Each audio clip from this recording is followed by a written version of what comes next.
Hey everyone, it's Mikki here. You're listening to Mini Mikkipedia on a Monday, and a question came up in my mentorship group about how to deal with eating out when you're on maintenance calories. And I thought this was a great question because we often delve into the nuance of sort of eating out and how to deal with it when you're in fat loss. But what if you have shifted from those fat loss calories and you're now into that maintenance phase, which for a lot of us is a really sort of new space. We don't often spend this time sort of in that maintenance phase. We're either on a diet or seriously off a diet. And I thought this would be a really great topic, particularly in light of the fact that we're headed into December.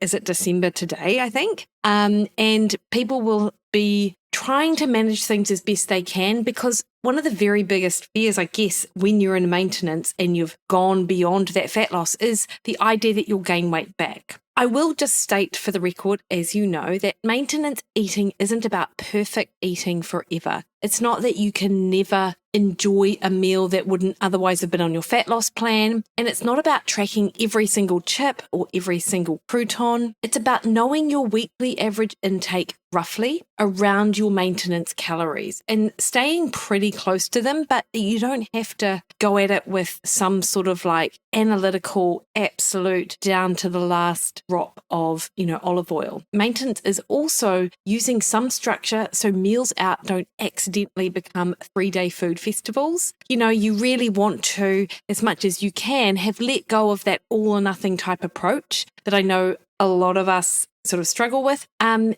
also maintenance is allowing meals out regularly without the stuff yourself because the diet starts on Monday mentality. And again, this is about that balance that we're all trying to achieve. So when you're in that maintenance phase, think my job is to make mostly good choices most of the time and not panic when I don't. That mindset alone will save a ton of chaos. And as everything, really good food habits and structure sort of do demand some sort of guardrails, if you like. So before you go out, you do want to set the conditions. Decide first the role of the meal.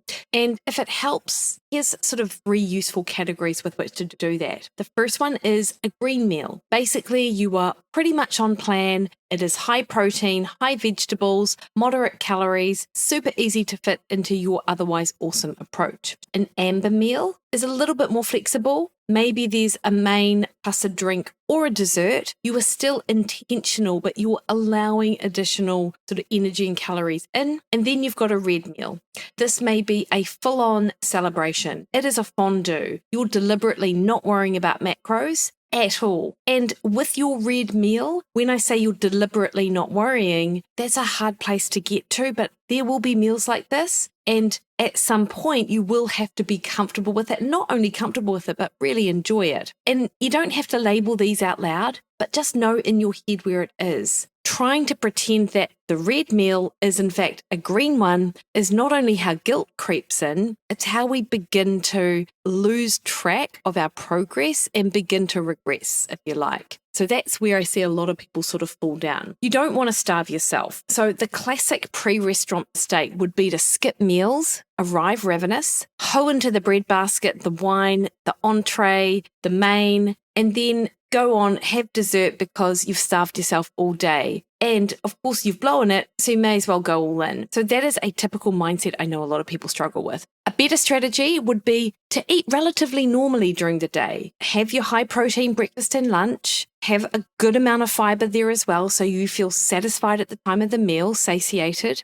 Have plenty of fluids as well. And create yourself a small buffer by minimizing the fat and or carbs in these meals, not around exercise, hopefully.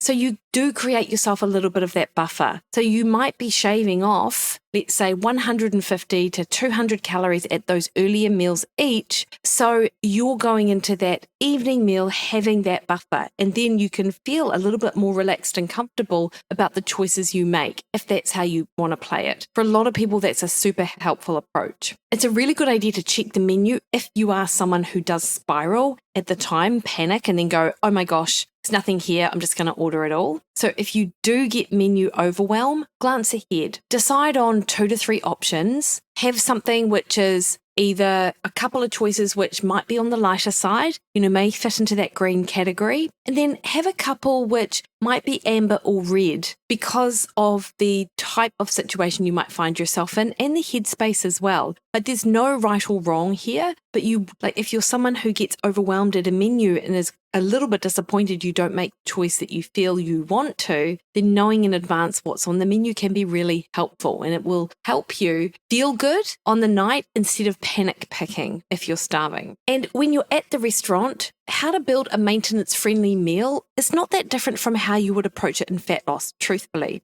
because actually maintenance calories isn't that different from if you are in a fat loss phase. You're just eating bigger portions of some of these more energy-dense foods.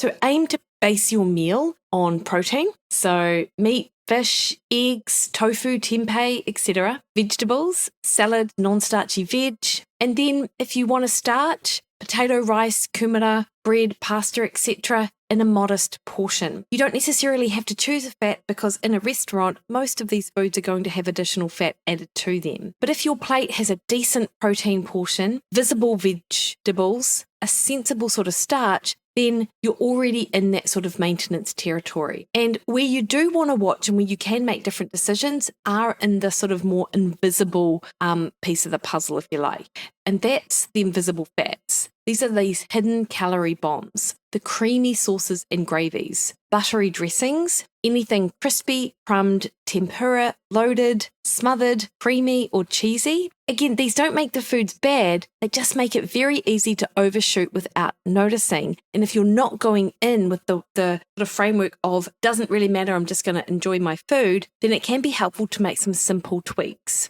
Ask for sauces and dressings on the side, swap chips for salad or vegetables, or share them with the table. Choose grilled, baked, roasted over fried. If ordering something rich, keep entree or dessert simple, or just skip that altogether. And when it comes to bread, starters, or shared plates, these really are where those accidental meals live. Like they're things that you don't order, but they're just food on the plate or on the table that is going to be consumed. So if there is a bread basket and you genuinely love good bread, and it is good bread, have a piece, enjoy it properly, then park it. If it's average bread, skip it and save your appetite for food that you actually care about. Having this distinction, I think, is a real skill and strategy that I highly recommend to build and work on.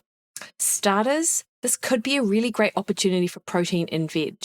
Think prawns, ceviche, carpaccio, grilled calamari, salads with grilled chicken or halloumi with dressing on the side. Halloumi obviously is a little bit higher in fat because it is a cheese, but it's not a bad option. Edamame, miso soup, oysters. This is less helpful if you're going big on mains and drinks and dessert. So if that's the case, then just skip a starter altogether. With the shared plates and tuppers, but there will be things that people will order that you might not necessarily love, and you don't really want to waste your calories on it. You do not have to eat them. The other things, decide the number of pieces before they hit the table. Like know in advance that you're going to have 2 of this, 1 of that, fill your plate once, eat what's there, then stop lurking over the platter and just involve yourself in the conversation, drink water, and just know that your other food is coming. With alcohol, honesty does really count for a lot here. And maintenance with alcohol is totally doable, as is fat loss actually. But you just do need some boundaries. Have 1 to 2 drinks max on standard nights, like you're just going out for dinner, for example, on a weeknight. Choose wine, light beer, spirits with low-cal mixes like soda, diet tonic, sparkling water. Avoid cocktails that are basically dessert in a glass. And if you do have a cocktail, treat it as a dessert, sort of swap it out. Pace yourself as well. Have 1 non-alcoholic drink between alcoholic drinks. Don't drink on an empty stomach. Hunger plus lowered inhibition can end up on you making food choices you otherwise wouldn't make. And decide on your non-negotiable drink as well. Like just because, a couple of bottles of wine have been cracked open doesn't mean that you have to yourself drink all of the wine. Like if you're like me and you love a wine before dinner, make that the time you drink it and then switch over to a non-alcoholic low-calorie beverage. You're going to feel so much better than that. And if it is a proper celebration and you do go over your usual alcohol limit, it's a red meal. Relax, own it, enjoy it, and move on. The last thing you want to do is create any sort of drama or get emotionally hijacked by this. Just it is what it is and you can't change that. All you can do is change how you deal moving forward. So with the dessert strategy, 3 options which typically work well for most people. Skip it when you're already satisfied. And this really is a maintenance superpower because you're continuing to build that confidence that you're absolutely in control of your food. And oftentimes when you are in a fat loss phase, you feel very in control because everything is controlled. It's when the guardrails or the reins loosen a little bit in maintenance that you start feeling a little bit like you can be in free fall. So skip it when you're already satisfied and feel really pleased that you did. Or share one dessert between a couple of people, even 2 to 4 people. Get a dessert on the table and everyone have a bite. Choose a lighter dessert when possible, sorbet, fruit-based, smaller portions, or have a coffee or tea if you mainly just want something to finish, which is a really big one for a lot of people. The key here is not to have no dessert ever. It's that dessert is chosen on purpose and it's not just an automatic sort of end to the meal, and that you truly want it. The last thing you want to do is order something just because everyone on the table is and you don't even really want to eat it. This is when the coffee and tea can come in handy. Lastly, on the coffee, get decaf for that time of night, and I would avoid mocha or hot chocolate if I'm honest. So, what to order in the wild? If you're going for this sort of modern New Zealand, Aussie bistro, honestly, if you can get grilled fish or chicken, steak with veggie, salad or potatoes, get chicken breast dishes without a creamy sauce, get big salads with added protein and dressing on the side. With burgers, go bun on or bun off, but skip extra sides or skip alcohol or skip dessert. Pick your indulgence and don't stack all 3. For Italian, go for the carpaccio, the grilled veg, prosciutto, melon, caprese. Go light on the extra oil. Get grilled fish, steak, chicken dishes, meat and veg combos. And if you're going for pasta, choose tomato-based rather than cream-based. Choose one that you really like and eat to feel comfortable and not stuffed. And then box the rest or share it. With Asian-based food, get curries with extra veg, lean protein, have a modest rice portion, or stir-fried dishes that aren't deep-fried with chicken, beef, and tofu plus vegetables. Get tom yum or clear soups as a great lighter option, and watch out for those coconut milk curries, fried entrees, rice, dessert, and drinks, because these can hugely stack on the calories. It's not that you can't, but just be mindful that happens. With Japanese, sashimi, sushi with more fish, less mayo and cream cheese, rice bowls with salmon and chicken or vegetables, get miso soup, edamame or seaweed salad, limit tempura and creamy sauces if you're already having drinks. With Vietnamese, get pho with extra meat, hold off on some of the noodles, just don't finish them. Get rice paper rolls that aren't deep fried, salads with grilled meats, or vermicelli bowls with lots of herbs and vegetables, leaving some of the vermicelli. And with Chinese, get stir-fried dishes with veg and protein, steamed rice rather than fried rice, and ask for less oil if possible. Mexican can serve you up some fajitas with extra protein, lots of vegetables, have fewer tortillas. A burrito bowl with no wrap, with protein, beans, salsa, salad, smaller portion of rice, limited cheese and sour cream. And with the tacos, go heavy on the fillings and light on cheese and creamy sauces. With nachos and margaritas and dessert and mains, it is a bit of a festival. Pick 1 to 2 things to enjoy, not all of them at once. And go skinny on your margarita if you're in a country that just naturally adds simple syrup to the mix. And then if it's a cafe or brunch, eggs any style. See if you can get some extra egg whites or extra meat. Get 1 carb, toast or a hash brown or a side of fruit. Add veggies like spinach, mushrooms and tomato. Don't get creamy mushrooms or spinach. Get omelettes with veg and cheese if you like, and 1 slice of toast. Get Greek yogurt bowls with fruits and nuts. Ask for a granola portion on the lighter side, a sprinkle rather than the main event. And just skip the giant muffins or croissants if they're just mindless add-ons rather than actual joy. Of course, it isn't just about the food as well. It's about how to behave at the table so you don't feel self-conscious and a bit weird. Eat slower than everyone else. Put that cutlery down between bites. Breathe, talk, take a drink. Check in halfway through. Ask yourself if you're genuinely still hungry or are you on autopilot. Leave food if you're full. Remember Remember, this is maintenance graduate school. You do not have to finish what you paid for. You literally can box it up or you can leave it. It is okay. That isn't going to change the fact that children are starving in Africa. Focus on the people and not the plate. The point of eating out is usually connection, not about volume of food. It can, of course, be about the food because it's delicious, but it's not about how much of this can I possibly eat. And as with everything, you're inevitably going to get comments like, go on, live a little, or you're not having dessert? Are you still dieting? Or, hey, shall we crack open another bottle? So, handy things that you might want to say. Oh, I am living a little. This is exactly what I feel like tonight. Or, I'm not dieting.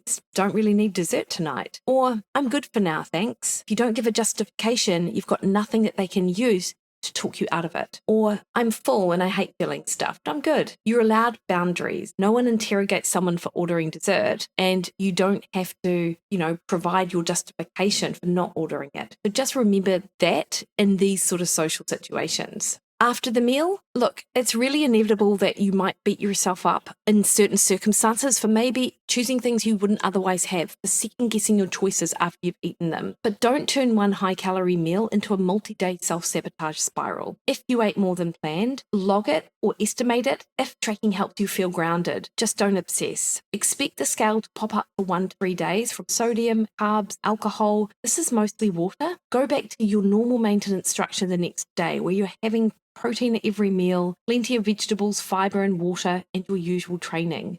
You don't need to go on any sort of overly restrictive plan. You don't have to do anything excessive in terms of exercise. You really just need to continue your normal life. In the big scheme of things, an additional 1,000 calories across a week is only like 160 calories a day across the course of a week, which would just tip you up above where you would otherwise sit maintenance-wise.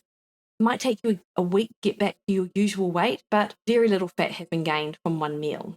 And it can be really helpful to have 3 to 5 standing rules you follow most of the time you eat out. For example, always anchor the meal with a solid protein choice.